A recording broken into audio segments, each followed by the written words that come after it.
Antes de começar o vídeo, eu quero pedir a você que acompanha o Blog da Cidadania que se inscreva no nosso canal, curta e compartilhe os nossos vídeos, acione o sininho das notificações, que assim você nos ajuda a fazer o nosso trabalho. E vamos ao vídeo.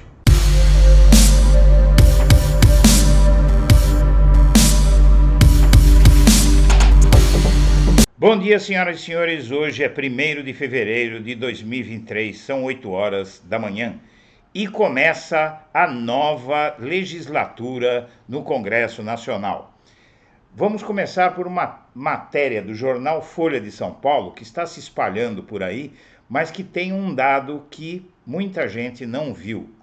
O governo Lula não dura muito e houve injustiça no 8 de janeiro, diz Bolsonaro, nos Estados Unidos. Ele participou de evento com apoiadores, um evento de um dos golpistas do 8 de janeiro. Em seu primeiro evento público desde que deixou o Brasil e foi para os Estados Unidos, Bolsonaro afirmou que o novo governo Lula não vai durar muito. O que ganhou atenção nesta matéria foi a ameaça golpista de Bolsonaro e a afirmação dele de que houve injustiças nas prisões dos bolsonaristas que atacaram os palácios dos três poderes em Brasília. Mas uma notícia aqui no meio é muito importante porque pode significar o fim da festa de Bolsonaro. Como se sabe, a mulher dele está aqui no Brasil e foi participar de um jantar do PL, o partido do Bolsonaro, por enquanto, e ele ficou escondido nos Estados Unidos. Bolsonaro falou com apoiadores nesse evento de lá dos Estados Unidos e diz que pode ter certeza, em pouco tempo teremos notícias. Por si só, esse governo Lula, se continuar na linha que demonstrou nesses primeiros 30 dias, não vai durar muito. A ameaça de Bolsonaro é vazia, é mais expressão de um desejo dele. Porém, o que acontece é que o Bolsonaro está achando que está no Brasil. Ele pediu um visto de turista para permanecer mais tempo nos Estados Unidos e afirmou que vai ficar mais tempo lá. E na plateia estava inclusive o blogueiro Alan dos Santos, foragido da justiça brasileira. Bolsonaro ainda defendeu a eleição de seu aliado Rogério Marinho. Questionado se pretende se candidatar novamente em 2026, ele deixou a resposta em aberto. Bolsonaro manteve a linha que vinha tomando com apoiadores que fazem vigília em frente à casa dele. Ele ainda aproveitou para criticar a imprensa e dizer que os jornalistas estavam esperando um deslize dele. E, na verdade, ficou para o fim a grande notícia dessa matéria. A família Bolsonaro já tem divulgado um segundo evento com o Bolsonaro, desta vez em Miami, na próxima sexta-feira. O visto pleiteado pelos advogados de Bolsonaro, o B2, porém, não permite que ele exerça atividade remunerada nos Estados Unidos, o que o impede legalmente de receber pela participação nessas palestras. E o Bolsonaro não está se fazendo de rogado. Já, inclusive, um filho dele anunciou que ele ia receber por essas palestras. E ele viajou para os Estados Unidos em dezembro, um dia antes de deixar a presidência, rompendo a tradição democrática, mas entrando com visto de presidente. Só que agora, para ele ficar lá, ele vai depender deste visto de turista. E como ele não pode receber pelas palestras que ele está dando sob pagamento para custear a sua estadia nos Estados Unidos, que na verdade é uma forma de lavagem de dinheiro, porque ninguém acredita que Bolsonaro precisa de ajuda para se manter lá nos Estados Unidos, no Brasil ou qualquer parte. Bolsonaro enriqueceu na presidência da República, o patrimônio dele e dos filhos aumentou muito durante os 4 anos, mas nos Estados Unidos lei é lei.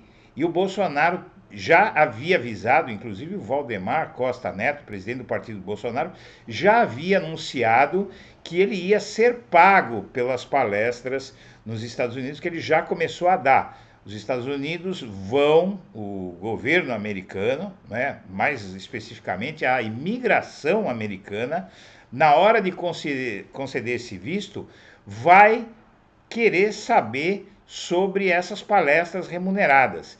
E se ele deu mesmo, ele pode ser extraditado, porque quem está nos Estados Unidos com visto de turista não pode nem espirrar se a lei não permitir.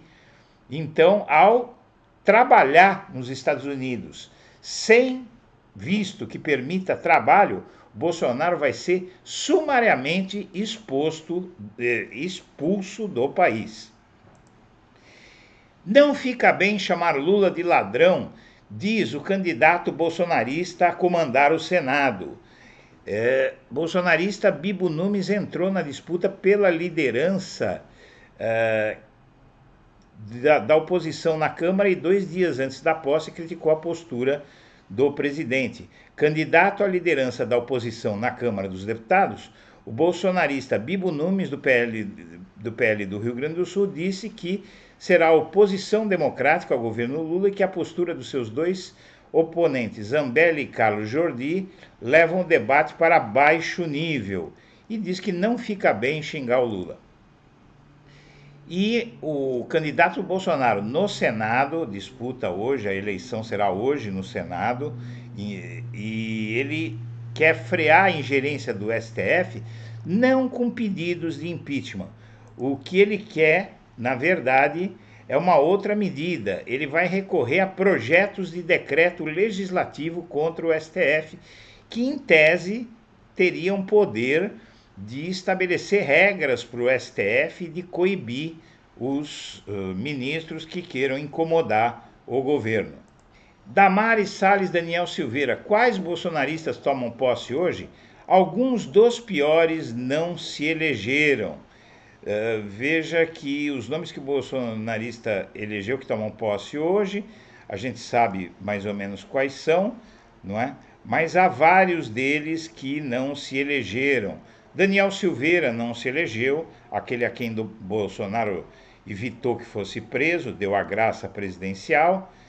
E tem também o ministro Sanfoneiro, que não se elegeu. O André Porciúncula, do Gabinete do Ódio de Bolsonaro, também não se elegeu. E Sérgio Camargo, o presidente racista da Fundação Palmares, que tanto prejudicou a comunidade afrodescendente no país. A noite dos punhais afiados pode consolidar a vitória de Pacheco. A tese dessa matéria do portal Metrópolis é a de que é muito grande a chance de esse sujeito perder feio a eleição para o Pacheco, porque as traições só têm lógica se forem contra ele e não contra Pacheco, porque muito senador lá está dependendo de Lula para conseguir se reeleger em 2026. E Lula assina decreto que cria conselho para dar voz aos movimentos sociais. Ele destacou que o conselho servirá à reconstrução da participação popular efetiva. Pela primeira vez, e isso é uma grande notícia, o governo do país terá representante dos movimentos sociais, e isso é muito bom. E o Palácio do Planalto vê risca de zebra bolsonarista, por outro lado, porque o Marinho atrai descontentes e ameaça a reeleição de Rodrigo Pacheco. E nesse processo o TSE já apontou 18 irregularidades nas contas de campanha de Bolsonaro. A análise foi feita pela área técnica do tribunal e muitas dessas irregularidades podem inclusive torná-lo inelegível. E a situação de Zé Trovão, aquele caminhoneiro bolsonarista que ficou escondido nos Estados Unidos por um tempo, na verdade ele vai assumir como réu, usando tornozeleira. Então nós vamos ter um deputado exercendo o mandato usando uma tornozeleira. É fim de linha, fundo do poço. E os salários e os benefícios dos deputados federais que tomam posse nesta quarta-feira, eu adianto para você, minha amiga, meu amigo, cada um deles, tanto do Senado quanto da Câmara, pode custar até R$230 mil por mês. E isso, evidentemente, somos eu e você que pagamos. Senhoras e senhores, eu agradeço a atenção e estaremos de volta ao meio-dia. Um abraço para todo mundo.